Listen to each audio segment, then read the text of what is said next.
युवक ने गर्भवती युवती से की मारपीट। अंग्रेजों के जमाने में बने विश्व धरोहर रेलवे स्टेशनों का 100 करोड़ से होगा कायाकल्प।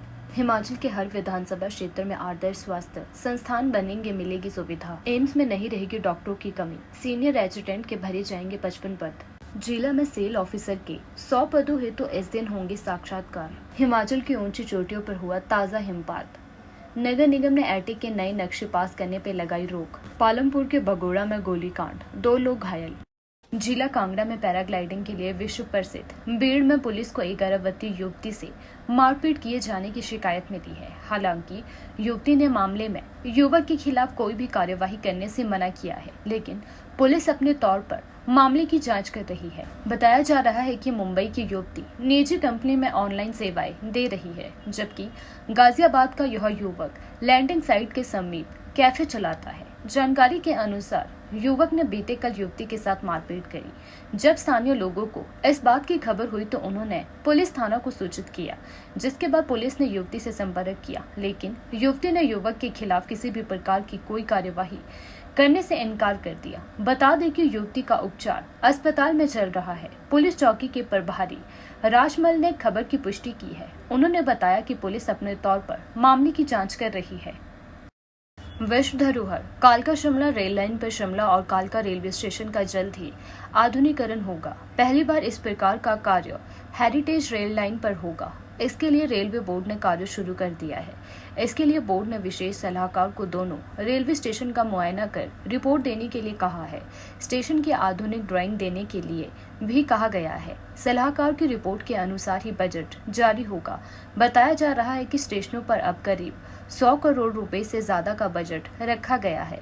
इसका पता रिपोर्ट के बाद ही लगेगा। कालका रेलवे स्टेशन के मास्टर प्लान पर भी काम चला हुआ है। बताया जा रहा है कि यह कार्य दिसंबर माह के अंत में पूरा किया जाएगा। इस कार्यों पर करीब 31.40 करोड़ रुपए खर्च किए जा रहे हैं। रेल मंत्रालय की ओर से यात्रियों को रेलवे स्टेशन पर बेहतर अनुभव करवाने का कार्य किया जा रहा है। वही आधुनिकीकरण के इस दौर में भी मंत्रालय कार्य कर रहा है ताकि यात्रियों को किसी भी प्रकार की असुविधा ना हो।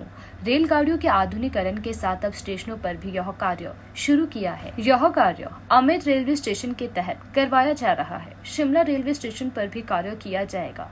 कार्य करवाने का उद्देश्य न्यूनतम आवश्यक सुविधाओं सहित अन्य सुविधाओं को बढ़ाने के लिए चरणों में मास्टर प्लान का कार्य करना है। हिमाचल प्रदेश के हर विधानसभा क्षेत्र में आदर्श स्वास्थ्य संस्थान खोले जाएंगे। स्वास्थ्य विभाग ने इसकी प्रक्रिया शुरू कर दी है। इन संस्थानों में मरीजों को MRI और सीटी स्कैन, अल्ट्रासाउंड और डिजिटल एक्सरे की सुविधा मिलेगी। इन अस्पतालों में स्पेशलिस्ट डॉक्टरों की तैनाती और 100 से ज्यादा बिस्तर होंगे।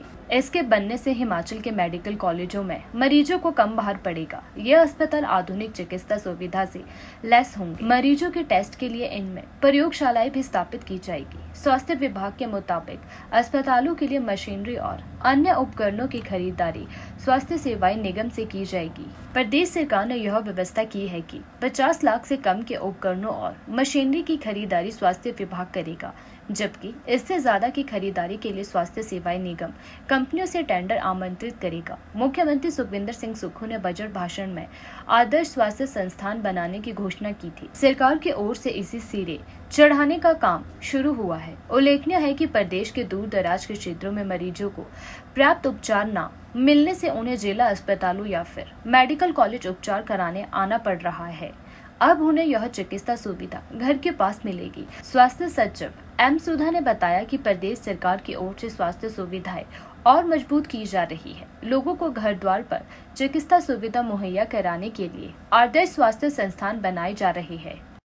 एम्स बिलासपुर में सीनियर रेजिडेंट के 55 पदों की भर्ती की जा रही है। एम्स प्रबंधन की ओर से इसके लिए अधिसूचना जारी कर दी गई है। इन पदों के लिए इच्छुक उम्मीदवार 8 दिसंबर तक ऑनलाइन आवेदन कर सकते हैं। इसमें 4 पद दिव्यांगों के लिए आरक्षित है। इनके लिए एम्स में 12 दिसंबर को साक्षात्कार होंगे। उम्मीदवार एम्स बिलासपुर की आधिकारिक वेबसाइट पर अधिक जानकारी ले सकते हैं। इसके लिए आयु सीमा 45 साल है। उम्मीदवार का प्रदेश या केंद्रीय मेडिकल काउंसलिंग में पंजीकृत होना चाहिए। अनुसूचित जाति और अनुसूचित जनजाति के लिए आवेदन शुल्क 590 और अन्य के लिए 1180 रुपए है। साक्षात्कार के लिए उम्मीदवारों को सुबह 8:30 बजे एम्स पहुंचना होगा।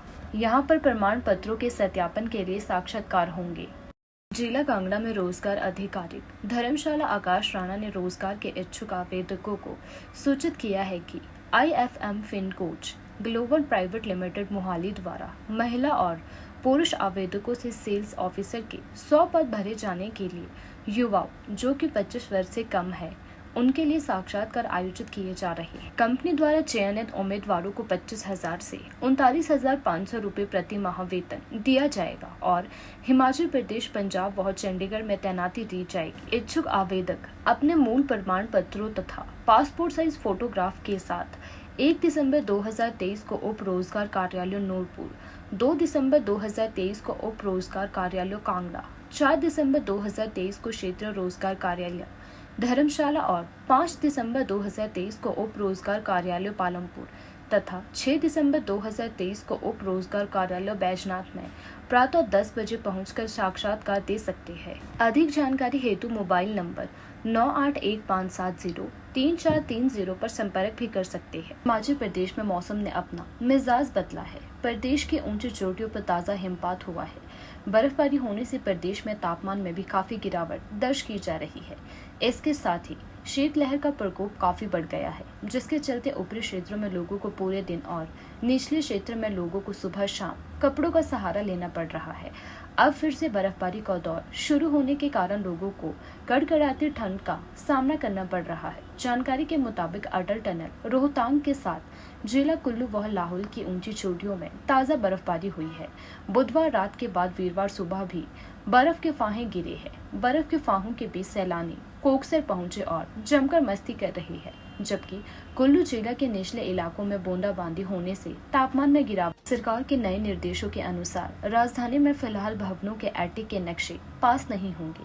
नगर निगम ने इस फैसले पर TCP विभाग से स्पष्टीकरण जारी करने के लिए पत्र लिखा है। इसमें विभाग से एटिक निर्माण से जुड़े 12 बिंदुओं पर स्पष्ट निर्देश जारी करने की मांग की है। विभाग से स्पष्ट निर्देश मिलने के बाद ही नगर निगम एटिक निर्माण को लेकर आए नक्शों के आवेदनों पर फैसला ले पाएगा।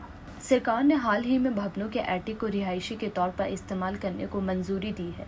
इस फैसले के अनुसार भवनों में एटिक की ऊंचाई अब 3 से 3.50 मीटर तक हो सकती है। पहले एटिक की ऊंचाई 2.75 मीटर निर्धारित थी। एटिक को रिहायशी नहीं माना जाता था, लेकिन सरकार के नए फैसले से भवन मालिक अब एटिक को भी रिहायशी के तौर पर इस्तेमाल कर सकेंगे। शहर में कई लोगों ने अपने एटिक निर्माण को लेकर नगर निगम के पास आवेदन किया है।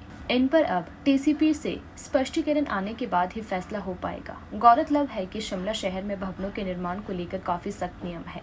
इन पर अमल करने के बाद ही नक्शों को पास किया जाता है। हाल ही में कुछ नए क्षेत्रों को ग्रीन एरिया में शामिल किया है।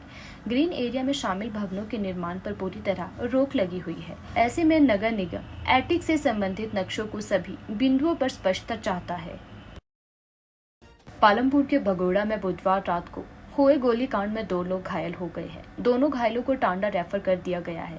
बताया जा रहा है कि दोनों रात को कहीं से वापस आ रहे थे। भगोड़ा पहुंचने पर गाड़ी पर अज्ञात लोगों ने गोली चला दी और मौके से फरार हो गए।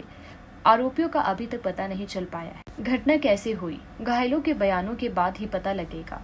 पुलिस की टीम टांडा अस्पताल बयान लेने पहुंच गई है। पुलिस अभी मामले की जांच कर रही है।